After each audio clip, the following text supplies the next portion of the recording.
Hi friends, നമ്മൾ present tense അതായത് വർത്തമാനകാലം അതിനെ പറ്റിയുള്ള ഒരു ചർച്ച ഡിസ്കഷൻ കഴിഞ്ഞു. 4 പ്രസൻറ്റ് ടെൻസുകളാണ് നമുക്കുള്ളത്. ഒന്നാമത്തെയാണ് പ്രസൻറ്റ് സിമ്പിൾ, രണ്ടാമത്തെ പ്രസൻറ്റ് കണ്ടിന്യൂസ്, മൂന്നാമത്തെ പ്രസൻറ്റ് പെർഫെക്റ്റ്, നാലാമത്തെ പ്രസൻറ്റ് പെർഫെക്റ്റ് കണ്ടിന്യൂസ്. ഇതിൻ്റെയൊക്കെ ഫോംസ് ഇപ്പോൾ നമുക്കറിയാം. സിമ്പിൾ പ്രസൻറ്റ് സിമ്പിളിൻ്റെ 2 ഫോംസേ ഉള്ളൂ, എസ് ഉള്ളതും എസ് ഇല്ലാത്തതും. പ്രസൻറ്റ് കണ്ടിന്യൂസ് ആണെങ്കിൽ ടു ബിയുടെ 3 ഫോംസ് പ്ലസ് ING, അതായത് പ്രസൻറ്റ് പാർട്ടിസിപ്പിൾ. അതാണല്ലോ is going, am going, are going. Present perfect ആണെങ്കിൽ ഹാസ് അല്ലെങ്കിൽ ഹാവ്, അതിൻ്റെ കൂടെ past participle has gone, have gone. And present perfect continuous ആണെങ്കിൽ has, have plus been, BWN plus ING. അതായത് has been going, have been going, have been eating, have been reading എന്നത്. Okay, ഇനി നമ്മൾ ചിലപ്പോൾ വിചാരിക്കുക ഈ ടെൻസൊക്കെ എന്തിനാണ് ഇങ്ങനെ പഠിക്കുന്നത്? ഇത് പരീക്ഷയ്ക്ക് വേണ്ടിയുള്ളതാണോ, അല്ലെ ഇത് ടെസ്റ്റ് എഴുതാനാണോ, PSC ടെസ്റ്റിനാണോ, അതോ ഓരോ കാര്യം അങ്ങനത്തെ അല്ല. അങ്ങനത്തെ കാര്യങ്ങൾ തന്നെയല്ല, നമ്മുടെ ദൈനംദിന ജീവിതത്തിൽ സംഭവിക്കുന്ന കാര്യങ്ങളുണ്ടല്ലോ, ഇതിനെയൊക്കെ ഒരു സമയത്തിൽ ഒതുക്കണ്ടേ. ഒതുക്കാനേ ഉദ്ദേശിച്ചത് എന്താണെന്ന് ചോദിച്ചാൽ അത് സമയത്തിൽ അതിനെ ആക്കണ്ടേ. ഇപ്പം നമ്മളൊരു കുറേ നെല്ലിക്ക കൂട്ടിയിട്ടിരിക്കുക, അതൊരു ഫോമില്ല, രൂപമില്ല, അതിങ്ങനെ ചെതറിക്കിടക്കുന്നു. അതേസമയം ഒരു കൊട്ടയ്ക്കകത്ത് അത് എടുത്തിട്ട് കുറേശ്ശെ പാക്ക് ചെയ്ത് വെക്കുകയാണെങ്കിൽ അതിന് രൂപമുണ്ട്. എന്ന് പറയുന്നത് നമ്മുടെ ജീവിതത്തിൽ നടക്കുന്ന ഒത്തിരി കാര്യങ്ങൾക്ക് ഒരു രൂപമില്ല, ഇങ്ങനെ നടന്നുകൊണ്ടിരിക്കുകയാണ്. പക്ഷെ അതിനെ നമ്മൾ ഒരു രൂപം കൊടുക്കണം. ആ രൂപം എന്ന് പറയുമ്പോൾ നിങ്ങൾ ഉദ്ദേശിക്കരുത് മനുഷ്യരൂപം പോലത്തെ, അങ്ങനെയല്ല. ഒരു നമ്മൾ അവനെ അതൊന്ന് പാക്ക് ചെയ്യണം. അങ്ങനെ പാക്ക് ചെയ്യാനായിട്ട് ഉപയോഗിക്കുന്ന ഒരു മാർഗമാണ് ടെൻസ് എന്ന് പറയുന്നത്. ഇപ്പോൾ ഉദാഹരണം പറയുകയാണെങ്കിൽ സാധാരണയായി നടക്കുന്നൊരു കാര്യം, ലോകത്തിൽ സൂര്യൻ കിഴക്കുദിക്കുന്നു, സൂര്യൻ പടിഞ്ഞാറ് അസ്തമിക്കുന്നു. അതിങ്ങനെ അല്ലേ പറയാനൊക്കെയുള്ളൂ. The sun rises in the east, the sun sets in the west. അപ്പോൾ അത് സിമ്പിൾ പ്രസൻറ്റാണ്. അതുപോലെ ഒരാൾ നമ്മുടെ പതിവ് കാര്യങ്ങൾ, അവൻ പള്ളിയിൽ പോകുന്നു, അല്ലെങ്കിൽ അവൻ പ്രാർത്ഥിക്കുന്നു, അവന് പതിവ് കാര്യം അത്. ഹി പ്രേസ് എവറി ഡേ, എല്ലാ ദിവസവും പ്രാർത്ഥിക്കും. വേറെ ആൾ പറയാം അയാൾ എന്നും താമസിച്ചാൽ വരുന്നത്, ഹി കംസ് ലേറ്റ് എന്നാണ്. അതൊരു പ്രത്യേക സമയമല്ല, അതിന് ഒരു ജനറൽ ഉണ്ടല്ലോ നമ്മൾ പറയല്ലേ. അതവൻ്റെ സ്വഭാവം, പതിവ്, സ്വഭാവം, ഇങ്ങനെയുള്ള കാര്യങ്ങളൊക്കെ നമ്മൾ പറയണമെങ്കിൽ നമുക്ക് സിമ്പിൾ പ്രസൻറ്റ് വേണം. നമ്മളിത് അറിയാതെ തന്നെ ഇതൊക്കെ ഉപയോഗിക്കുന്നുണ്ട്. ഇപ്പം ഞാനിങ്ങനെ പറയാം ഇത് സിമ്പിൾ പ്രസൻറ്റാണ്, ഇതിൻ്റെ ഫോംസ് ഇങ്ങനെയൊക്കെ പറയുമ്പോഴാണത് ഇതെന്നാ വലിയ പാടാണല്ലോ. അതല്ല, പക്ഷെ നമ്മളത് ഉപയോഗിച്ചുകൊണ്ടിരിക്കുകയാണ്. ഇത് രണ്ടാമത്തെ കണ്ടിന്യൂസ്നെസ്സിൻ്റെ കാര്യം എടുത്തത്, പ്രസൻറ്റ് കണ്ടിന്യൂസ്. അത് ഇപ്പം ഇപ്പോൾ മഴ പെയ്തുകൊണ്ടിരിക്കുന്നു, നമ്മളെങ്ങനെ പറയും? It is raining now, it rains now പറഞ്ഞാൽ അത് സാധാരണ അങ്ങനെ പറയുകയില്ല. ഇപ്പോൾ നമ്മൾ കൂട്ടി പറയുമ്പം it is raining now, he is sleeping now, അല്ലേ, ദേ ആർ പ്ലേയിങ് നൗ, ഇങ്ങനെയല്ലേ പറയുന്നത്, അവർ കളിക്കുന്നു. അപ്പം അങ്ങനെ നമ്മളുടെ മുൻപിൽ നടന്നുകൊണ്ടിരിക്കുന്ന ഒരു കാര്യത്തെപ്പറ്റി പറയണമെങ്കിൽ നമ്മൾ എന്ത് ചെയ്യും? സിമ്പിൾ പ്രസൻറ്റ് ടെൻസ് ഉപയോഗിക്കുന്നു. മനസ്സിലായോ? പിന്നെ പ്രസൻറ്റ് പെർഫെക്റ്റ്, ഇപ്പം തീരുന്നൊരു കാര്യം പറയുമ്പോൾ തീരുകയാണ്. ഇറ്റ് ഹാസ് റെയിൻഡ്, ഇപ്പം മഴ തീർന്നു അതാണ്. ഹി ഹാസ് ഗോൺ ഔട്ട്, നമ്മളൊരു സ്ഥലത്ത് ചെയ്യുന്നു, നമുക്കൊരു ഡയറക്ടർ ഉണ്ടോ കാണാനായിട്ട് പോവുക. അപ്പോൾ നമ്മൾ ഡയറക്ടർ സാർ ഇവിടെ ഉണ്ടോ? ഇപ്പം അങ്ങ് പോയതേ ഉള്ളൂ. അതെങ്ങനെ നമ്മൾ പറയും? He has just gone out. He has just gone out. അപ്പം അതിന് നമുക്ക് പ്രസൻറ്റ് പെർഫെക്റ്റ് വേണം. ഇനി കുറച്ച് നേരത്തേക്ക് ഒരു സംഭവം നടന്ന് ഇപ്പം തീർന്നു. It has been raining. It has been raining. കുറച്ച് മുമ്പ് വരെ മഴ ഉണ്ടായിരുന്നു, പക്ഷെ ഇപ്പം നിന്നു. ഞാൻ ഈ പറയുന്ന സമയത്ത് ഇതൊന്നും മഴയില്ല. അങ്ങനെ പറയണമെങ്കിൽ പ്രസൻറ്റ് പെർഫെക്റ്റ് കണ്ടിന്യൂസ് വേണം. They have been living here since 1970. 1970 മുതൽ അവരിങ്ങനെ തുടർച്ചയായിട്ട് ഇവിടെ ജീവിക്കുക. അല്ലാതെ 10 മിനിറ്റ് കഴിയുമ്പോൾ ഇറങ്ങി പോകാത്ത അങ്ങനെയല്ലല്ലോ. അപ്പം ഇങ്ങനത്തെ കാര്യങ്ങളൊക്കെ പറയണമെങ്കിൽ നമുക്ക് ഈ ടെൻസിൻ്റെ ഉപയോഗം വേണം. ഇത് വാസ്തവം പറയാൻ നമ്മൾ ഇത് ദൈനംദിന ജീവിതത്തിൽ നമ്മൾ ഉപയോഗിക്കുന്നുണ്ട്. പിന്നെ നമ്മൾ ഇങ്ങനെ പറയുമ്പോൾ എന്താ പറ്റുന്നത് ചോദിച്ചാൽ നമ്മൾ കുറച്ചുകൂടി ഒരു ബോധവാന്മാരാകും, കോൺഷ്യസ് ആകും. ഓ ഇത് ശരിയാണ്. അപ്പം അതുപോലെ കറക്റ്റ് എക്സ്പ്രഷൻസ് വരും. കറക്റ്റായിട്ട് നമുക്ക് പറയാൻ പറ്റും. നമ്മൾ പറയാം, what you do every day? നീ എന്താണ് എന്നും ചെയ്യുന്നത്? ഉത്തരം എന്നാ? I get up in the morning and study and pray. ഇതാണ് ഞാൻ രാവിലെ ചെയ്യുന്നത്. What is happening now? ഇപ്പം എന്താണ് സംഭവിച്ചുകൊണ്ടിരിക്കുന്നത്?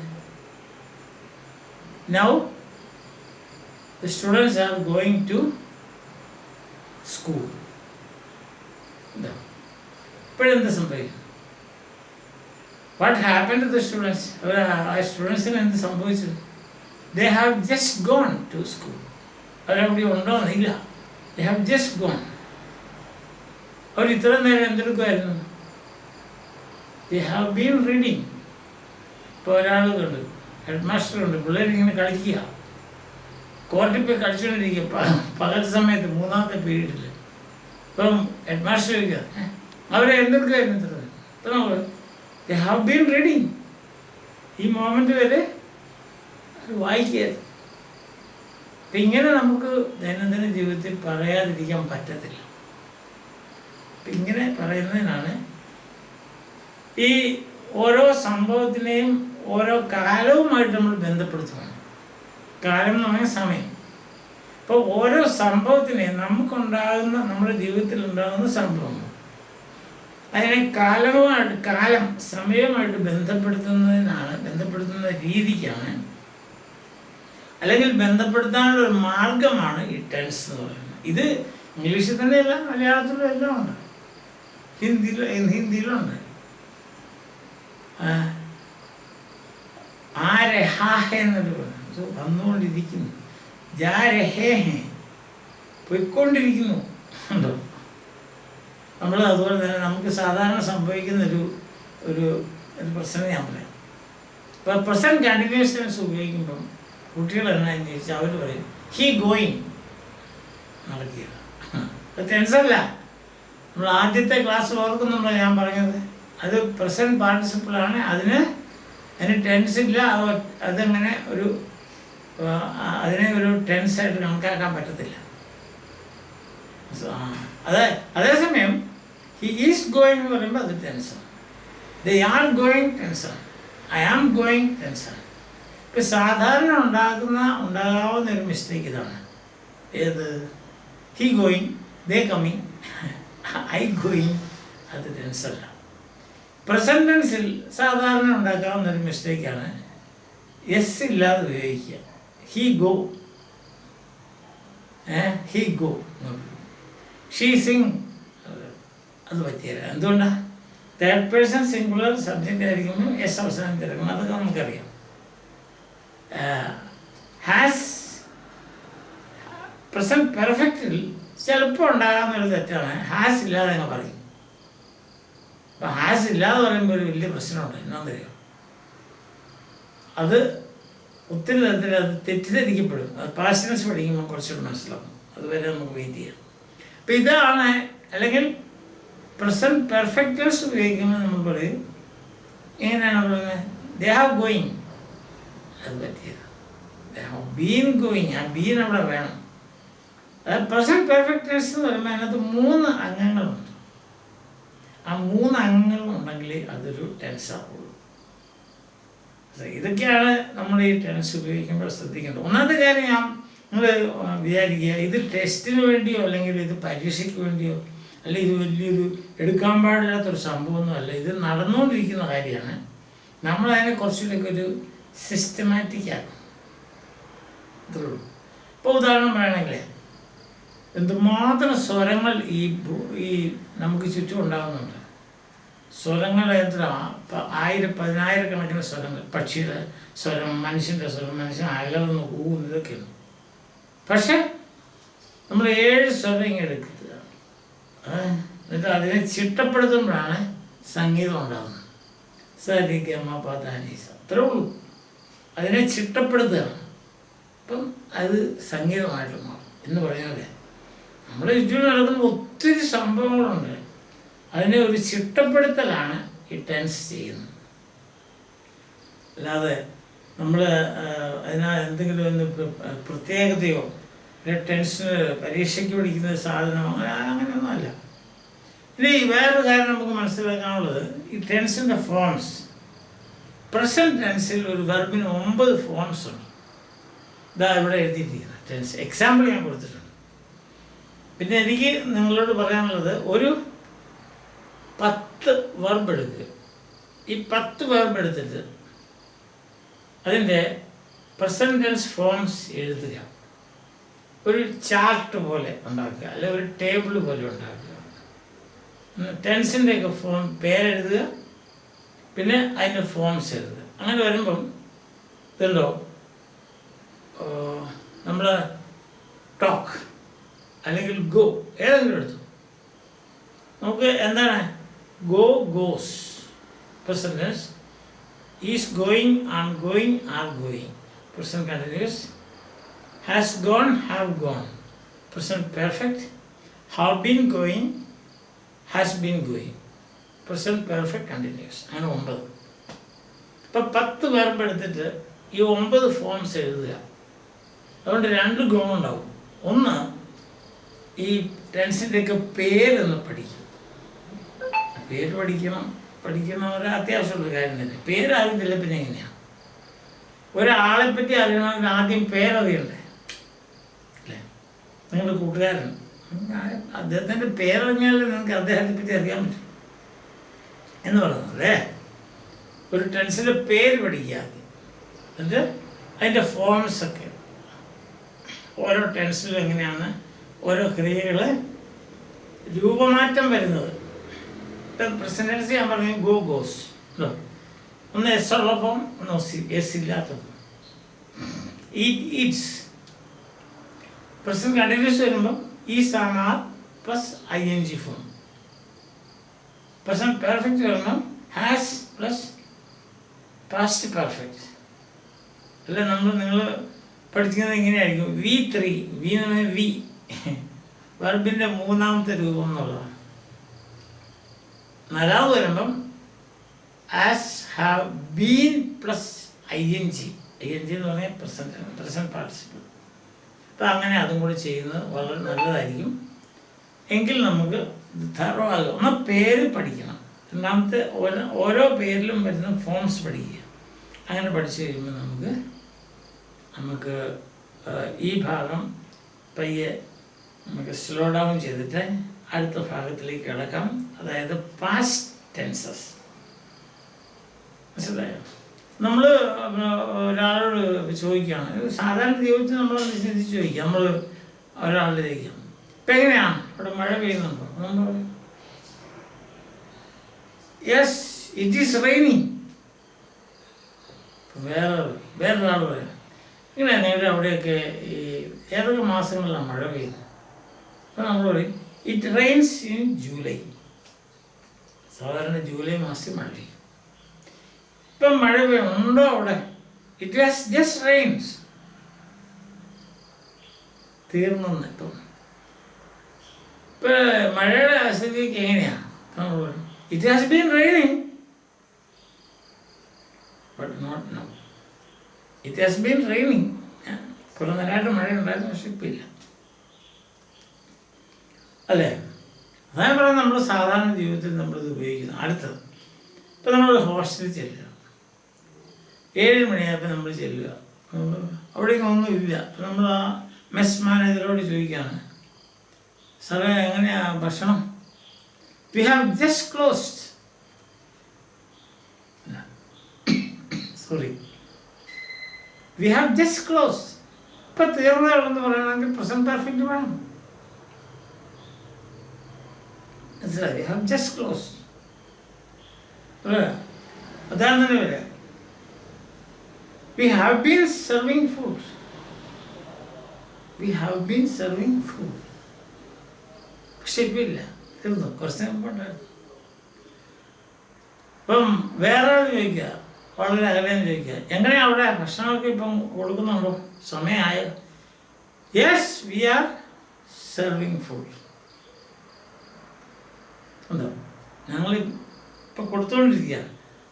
വേറെ ഇൻഫർമേഷൻ ചോദിക്കുകയാണ്, സാധാരണയായിട്ട് നിങ്ങൾ എപ്പോഴാണ് മെസ് തുറക്കുന്നത്?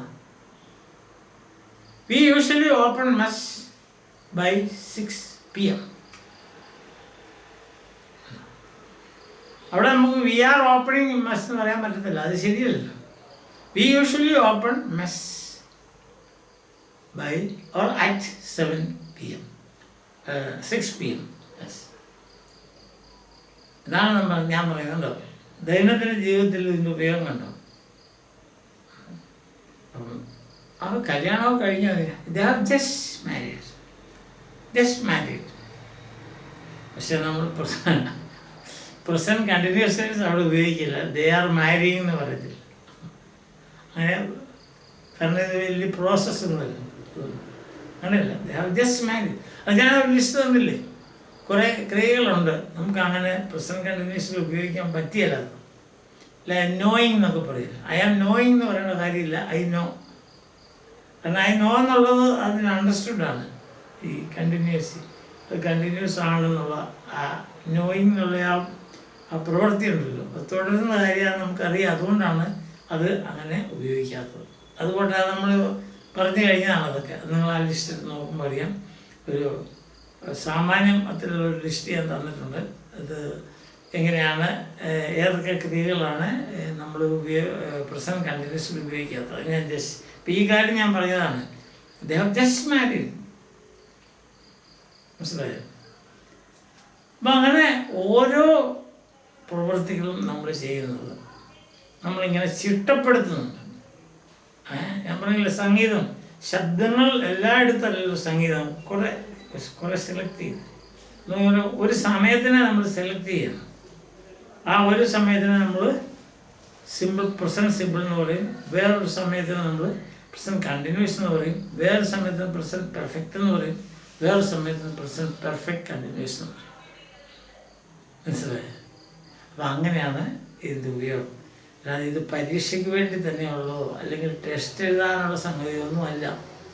നമ്മുടെ ദൈനംദിന ജീവിതത്തിൽ നമ്മൾ കൃത്യമായിട്ടൊരു കാര്യം നമ്മൾ മറ്റൊരാളോട് പറയണമെങ്കിൽ നമ്മുടെ ഈ ടെൻസ് ഉണ്ടായിരിക്കണം. ടെൻസ് ഫോംസ് നമ്മൾ അറിയണം, അത് ഉപയോഗിക്കണം. അതാണ് കൃത്യമായിട്ട് നമ്മൾ പറയണം. അല്ലെങ്കിൽ ചിലപ്പം തെറ്റിദ്ധാരണ ഉണ്ടാകാൻ സാധ്യതയുണ്ട് കമ്മ്യൂണിക്കേഷനിൽ. നമ്മൾ അങ്ങോട്ടും ഇങ്ങോട്ടും പറയുന്ന കാര്യങ്ങളൊക്കെയാണ്.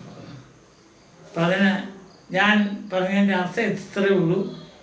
ഇത് ജീവിതവുമായിട്ട് വളരെയധികം ബന്ധപ്പെട്ട് കിടക്കുന്നൊരു സംഗതിയാണെന്നും ഇത് നല്ലപോലെ പഠിക്കണമെന്നും, ഇത് നല്ലപോലെ പഠിക്കണമെങ്കിൽ ഏറ്റവും ആദ്യം ചെയ്യേണ്ടത് ടെൻസിൻ്റെ പേരറിയണമെന്നും, അതുപോലെ തന്നെ ഓരോ ടെൻസിൻ്റെ ഫോംസ് അറിയണമെന്നും, ആ ഫോംസിൻ്റെ ഉപയോഗം ഇപ്പോൾ ഈസ് എവിടെയാണ് ഉപയോഗിക്കേണ്ടത്, ആം എവിടെയാണ് ഉപയോഗിക്കേണ്ടത്, ആർ എവിടെയാണ് ഉപയോഗിക്കേണ്ടത്, അത് എന്തുകൊണ്ടാണ് അങ്ങനെ വരുന്നതെന്ന് ഇപ്പം നമ്മളെല്ലാം പഠിച്ച് person, first person, second person, third person, singular plural, ഇതെല്ലാം നമ്മൾ പഠിച്ച് നമ്മുടെ മനസ്സിലുണ്ട്.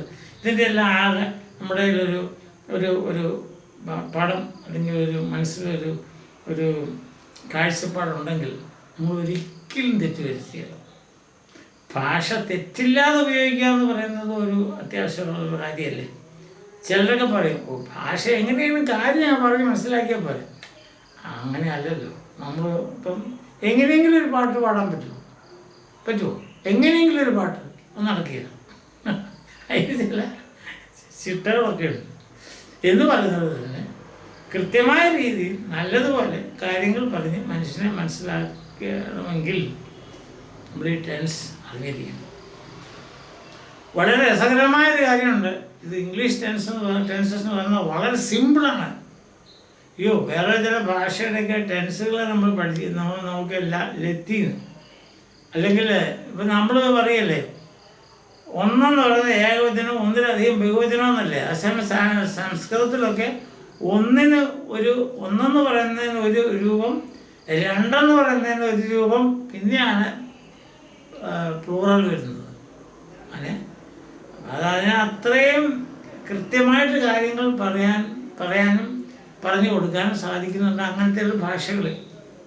അതായത് ഒരു വലിയൊരു പണ്ഡിതൻ, ഒരു യൂറോപ്യൻ പണ്ഡിതൻ, അദ്ദേഹം പറഞ്ഞതാണ്, അതായത് നമ്മുടെ സംസ്കൃതത്തെ പറ്റി പറയുന്നതാണ്, അത് Sanskrit is God's own language എന്ന് പറഞ്ഞു.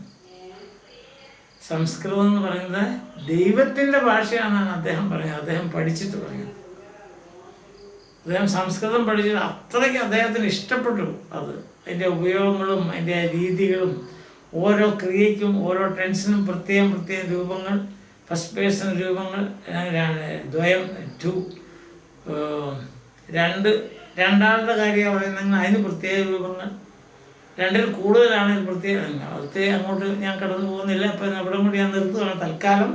അപ്പം നിങ്ങൾക്ക് മനസ്സിലായി ഞാൻ വിചാരിക്കുന്നു. ഞാൻ പറഞ്ഞതിൻ്റെ ഒരു സമ്മറിയായിട്ട് ഞാൻ പറയുന്നത്, 1 ടെൻസിൻ്റെയൊക്കെ പേര് പഠിക്കണം, 2 ഫോംസ് പഠിക്കണം, 3 സിംഗുലർ പ്ലൂറൽ അതിൻ്റെ ആ ഒരു പ്രയോഗങ്ങളൊക്കെ പഠിക്കണം, 4 ഫോംസ് എല്ലാം എഴുതി പഠിക്കണം, 5 ഒരു എക്സർസൈസ് ചെയ്യണം. അങ്ങനെ നിങ്ങൾ ഈ ടെൻസിൽ നിങ്ങൾ മിടുക്കരാകണം. ഇത് നമ്മുടെ ജീവിതവുമായിട്ട് വളരെ ബന്ധപ്പെട്ട് കിടക്കുകയാണ്. അല്ലാതെ ഇത് ടെസ്റ്റ് എഴുതാനോ PSC ടെസ്റ്റ് എഴുതാനോ അല്ലെങ്കിൽ IELTS പഠിക്കാനോ അല്ലെങ്കിൽ പരീക്ഷ എഴുതാനോ ഉള്ള വേറൊരു സംഗതിയായിട്ട് മാത്രം ഇതിനെ കണക്കാക്കരുത്. ഇത് നമ്മുടെ ജീവിതവുമായിട്ട് വളരെ ബന്ധപ്പെട്ട് കിടക്കുന്നതാണ്. It is a life skill. So bye. Have a nice day.